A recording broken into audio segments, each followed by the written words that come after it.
Madam C.J. Walker. Madam C.J. Walker is recognized as the first self-made female millionaire in American history.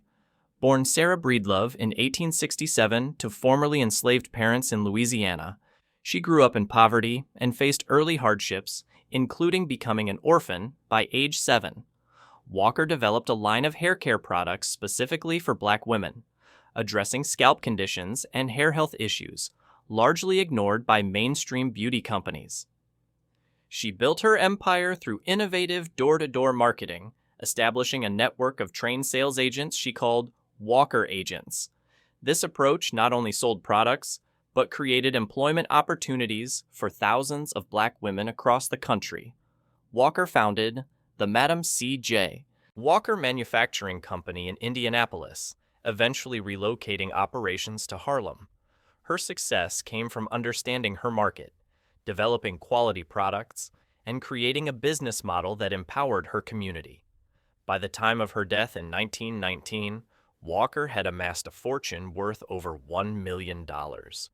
She used her wealth for philanthropic causes, supporting Black educational institutions, the NAACP, and anti-lynching campaigns. Robert Reed Church, Sr. Robert Reed Church Sr. is recognized as the first Black millionaire in the American South. Born into slavery in 1839 in Mississippi, Church gained his freedom and moved to Memphis, Tennessee, where he would build his fortune. He survived the Memphis Massacre of 1866, a brutal race riot where he was shot in the head but recovered. Church began accumulating wealth through real estate investments during the Reconstruction era, purchasing properties that white investors considered risky or undesirable.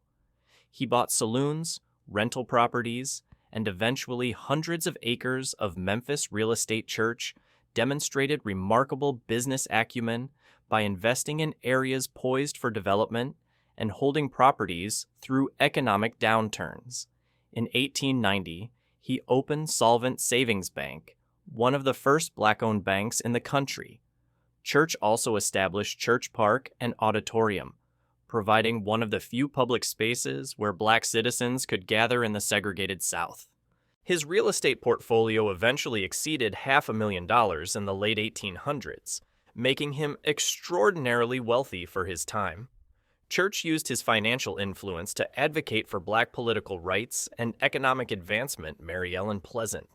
Mary Ellen Pleasant is known as the mother of civil rights in California. Born around 1814, possibly in Georgia or Pennsylvania, Pleasant became one of the wealthiest and most influential Black women in 19th century America. She amassed her fortune primarily through real estate investments and operating high-end boarding houses in San Francisco during the Gold Rush era. Pleasant arrived in California in the 1850s and quickly recognized opportunities in the booming economy. She invested strategically in San Francisco properties, eventually owning significant real estate holdings throughout the city. Her boarding houses catered to wealthy businessmen and became centers of social and political networking. Pleasant used her establishments to gather information and influence that she leveraged for both business advantage and social causes. She reportedly funded John Brown's raid on Harper's Ferry, contributing thousands of dollars to the abolitionist cause. Pleasant also fought legal battles against streetcar segregation in San Francisco, winning landmark civil rights cases decades before the modern civil rights movement.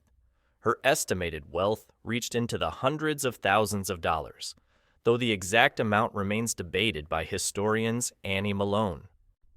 Annie Malone built one of the most successful Black-owned businesses in American history. Born in 1869 in Illinois, Malone developed hair care products and techniques for Black women before Madam C.J. Walker entered the industry. She founded the Poro Company in 1900, creating a comprehensive hair care system that included products, styling techniques, and educational training. Malone's business model was revolutionary, establishing Poro colleges where she trained thousands of women as licensed Poro agents who sold products and provided hair care services. At its peak, the Poro Company operated in locations across North America, the Caribbean, and Africa. Malone built Poro College in St. Louis, a sprawling complex that served as manufacturing facility, training school, and community center. The building became a hub of Black economic and social activity in the city.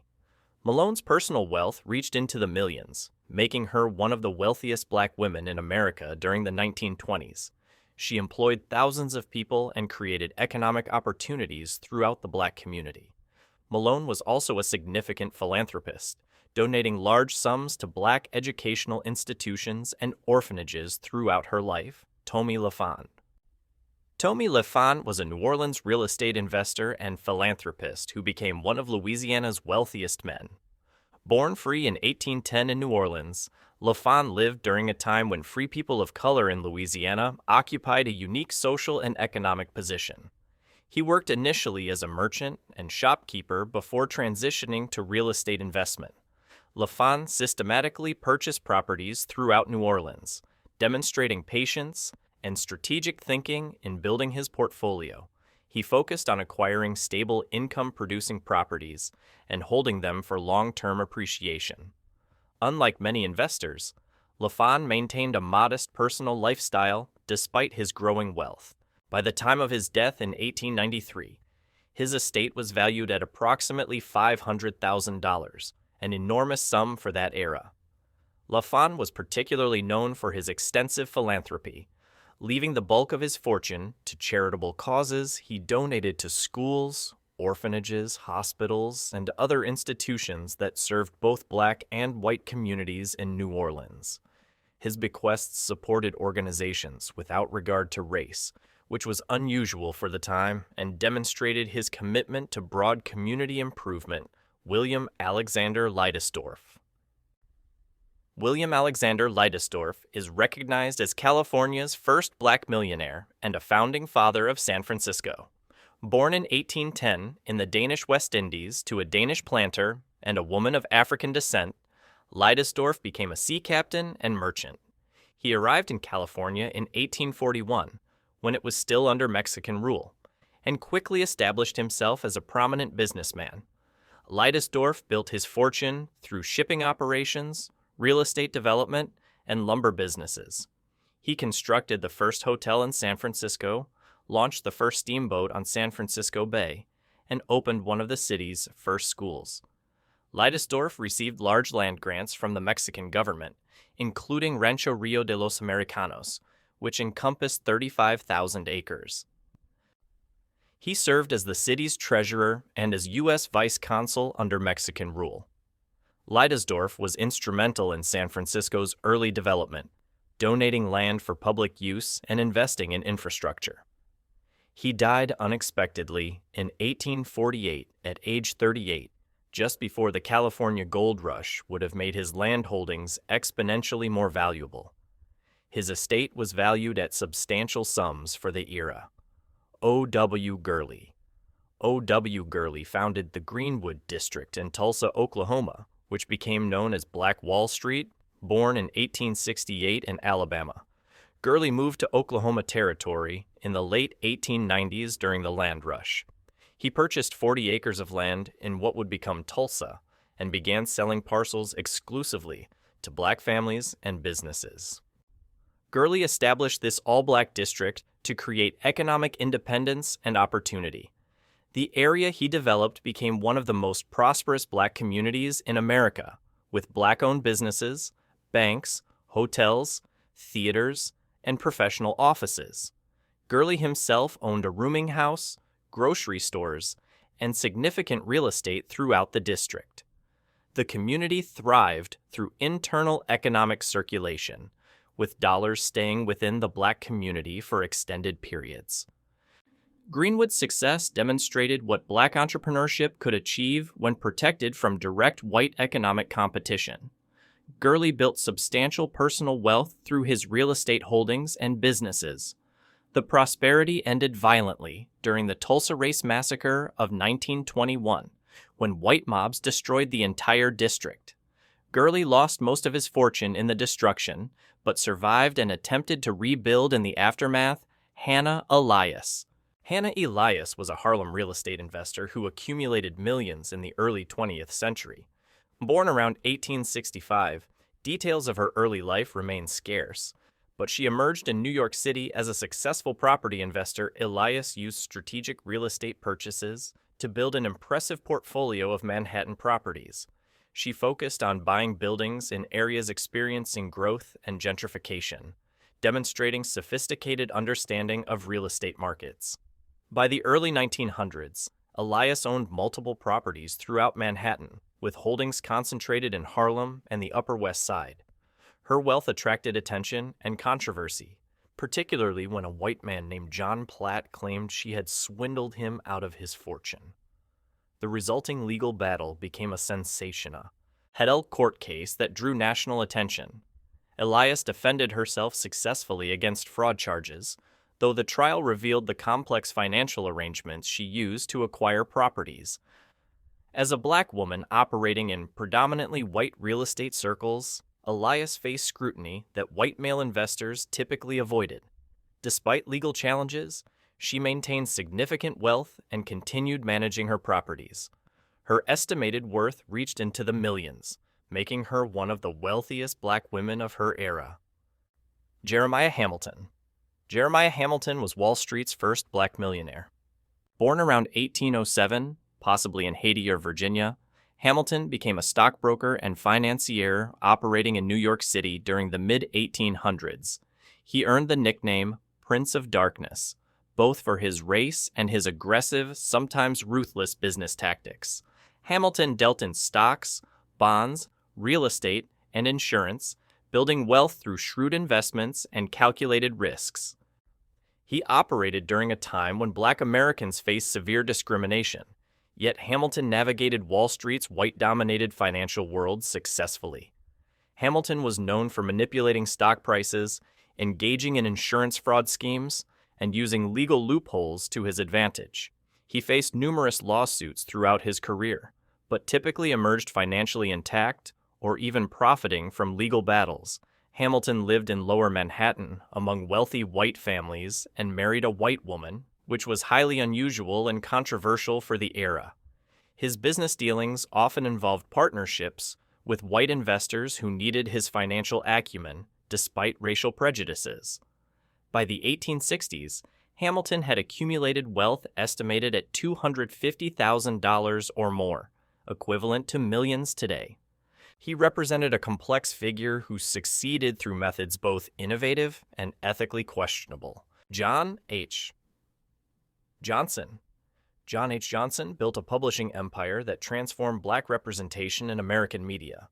Born in 1918 in Arkansas, Johnson moved to Chicago during the Great Migration. He founded Negro Digest in 1942, with a $500 loan secured using his mother's furniture as collateral. The publication succeeded by providing content that spoke directly to black readers' experiences and interests. In 1945, Johnson launched Ebony magazine, which became one of the most successful black publications in history. Ebony showcased black achievement, culture, and success stories, presenting a counter-narrative to mainstream media's limited and often negative portrayals. Johnson followed with Jet magazine in 1951, creating a pocket-sized weekly that became essential reading in black households. His publishing company, Johnson Publishing, expanded into book publishing, cosmetics, and television production. Johnson's business model included securing major advertising from national corporations, demonstrating that black consumers represented a significant market. He became one of the wealthiest black Americans, with his fortune reaching hundreds of millions of dollars. Johnson used his platforms to support civil rights movements and showcase black excellence across all fields. His success proved that media serving black audiences could achieve mainstream commercial success. Biddy Mason was born enslaved around 1818 in Georgia. She gained her freedom through a remarkable legal battle in California and became a successful Los Angeles real estate investor. Mason was forced to walk from Mississippi to California behind her enslaver's wagon train in 1851. Upon arrival in California, a free state, she successfully sued for her freedom and that of her children in 1856. Starting with nothing, Mason worked as a nurse and midwife, saving money diligently. She purchased her first property in 1866, A plot of land in downtown Los Angeles for $250, Mason held on to this land as Los Angeles grew, eventually selling portions at enormous profit while retaining other parcels. Her strategic property investments accumulated into substantial wealth, with her estate eventually valued at nearly $300,000 by the time of her death. Mason bought properties throughout Los Angeles, demonstrating remarkable business sense in identifying areas poised for development. She used her wealth philanthropically, providing financial assistance to flood victims, funding churches, and helping establish schools and hospitals. Mason became one of the wealthiest black women on the West Coast during the late 1800s. Berry Gordy. Berry Gordy founded Motown Records and built a billion-dollar music empire. Born in 1929 in Detroit, Gordy started with an $800 loan from his family in 1959 to launch Tamla Records, which became Motown. He developed the Motown sound, a distinctive style of soul music with crossover appeal to both black and white audiences. Gordy created Hitsville, USA, transforming a Detroit house into a recording studio and artist development center. His approach integrated songwriting, production, performance coaching, and choreography training to create polished professional acts. Motown launched the careers of legendary artists including Diana Ross and the Supremes, Stevie Wonder, Marvin Gaye, The Temptations, and the Jackson 5. Gordy's business model controlled all aspects of production and promotion, maximizing profits and artistic control. He employed a roster of talented songwriters and producers, including Smokey Robinson and the Holland Dozier Holland team. By the 1960s and 1970s, Motown became the most successful independent record label in America. Gordy sold Motown Records to MCA in 1988 for $61 million, though his personal fortune exceeded this from decades of success. His innovation in music production and artist development changed American popular music permanently. Reginald F. Lewis. Reginald F. Lewis was the first black person to build a billion-dollar company. Born in 1942 in Baltimore, Lewis attended Harvard Law School and became a corporate attorney specializing in leveraged buyouts. In 1983, he purchased McCall Pattern Company for $22.5 million in a leverage buyout, turning the struggling business profitable before selling it for $90 million. Lewis then executed his landmark deal in 1987, acquiring Beatrice International Foods for $985 million. In the largest leveraged buyout by a black-owned firm, he renamed it TLC Beatrice International, creating a global conglomerate with operations in 31 countries. The company generated over $1.5 billion in annual sales, making it the largest black-owned business in American history. At that time, Lewis demonstrated that black entrepreneurs could compete at the highest levels of corporate finance. His success on Wall Street broke barriers and inspired a generation of black business leaders and investors. Lewis was known for his aggressive deal-making, financial acumen, and demanding management style. He accumulated personal wealth exceeding $400 million before his death from brain cancer in 1993. At age 50, Lewis's legacy includes substantial philanthropic contributions, particularly to Howard University and Harvard Law School. A.G. Gaston. A.G. Gaston built a business empire in Birmingham, Alabama during the Jim Crow era. Born in 1892 in a log cabin in Alabama, Gaston started with almost nothing. He began by selling lunches to coal miners, saving profits diligently. In 1923, Gaston founded Booker T. Washington Insurance Company, providing burial insurance to black families who were denied coverage by white companies. This business became the foundation of his empire. Gaston expanded into multiple industries, creating a network of black-owned businesses including a savings and loan, funeral homes, a construction company, and a motel. The A.G. Gaston Motel became a headquarters for civil rights leaders during the Birmingham campaign of the 1960s. Gaston also owned radio stations, a business college, and senior citizen homes. His business philosophy focused on serving unmet needs in the Black community while building economic self-sufficiency. Despite operating in one of the most segregated cities in America, Gaston became a millionaire many times over. He used his wealth and influence to support the civil rights movement, though he advocated for gradual change and negotiation rather than confrontation. By his death in 1996, Gaston's fortune was estimated at $130 million. J.B. Stratford. J.B. Stratford was one of the wealthiest Black men in Tulsa's Greenwood district. Born in 1861 in Kentucky, Stratford graduated from Oberlin College and became an attorney. He moved to Tulsa around 1899, recognizing opportunities in the growing oil boom town. Stratford invested heavily in real estate, purchasing properties throughout the Greenwood district. His crown jewel was the Stratford Hotel, a 65-room luxury hotel that was one of the largest Black-owned hotels in America. The hotel catered to Black travelers who faced discrimination at white establishments. Stratford also owned rental properties, a pool hall, and other businesses in Greenwood. He became a prominent leader in the community, advocating for Black economic independence and political rights. Stratford's fortune was built on Greenwood's prosperity, where Black businesses thrived in an economically self-sufficient district. During the Tulsa Race Massacre of 1921, white mobs destroyed the Stratford Hotel and his other properties. Stratford was falsely accused of inciting the riot and fled Oklahoma to avoid arrest. He lost everything he had built, though he successfully fought extradition from Chicago. Stratford never recovered his wealth, living the remainder of his life in relative poverty.